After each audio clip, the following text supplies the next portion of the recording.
سعید جان بیا صبحونه بخور مادر. نه مادر اشتها ندارم ممنون. 2 لقمه بخوری اشتهات وا میشه قربونت برم. نه الان نمیتونم بخورم.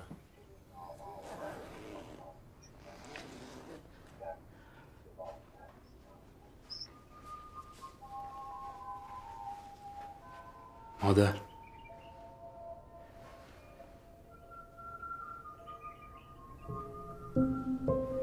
مگه چی کار دارم میکنم؟ بابا آسایشگاهه، زندان که نیست، میرسم بهش اونجا. آخه نمیشه، الان یه مدتی فراموشکار شده، داروهاشم یادش میره بخور. رو ظرف شیر رو گذاشته بود رو گاز، یادش رفته بود برداره، سر ریز شده بود، گاز خاموش شده بود، خودش هم خواب، دیر رسیده بود منفجر شده بود، میشه تنهاش گذاشت؟ آخه اصلا نمیتونم، سختمه. حالا تو هر چی اسمشو میخوای بذاری بذار. سعید بریم کار داریم. آرش بیله چی شده؟ شناسنامه‌اش کارت ملش برگ وزیرش آسایشگاهش. مگه نمیای خودت؟ پشیمون شده. یعنی چی؟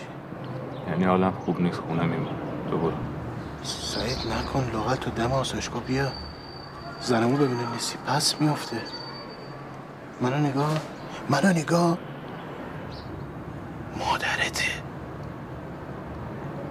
میدونم بعدم بهش سر میزنم، اینجوری نمیتونم دلشو ندارم.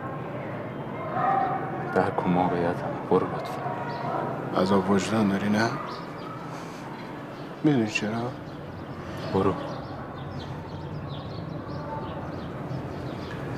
میدونی چرا؟ آرش بگی فراموشی دارم. خداحافظ. پس سعید کو؟ سعید؟ نمیاد؟ نمیدونم زنم.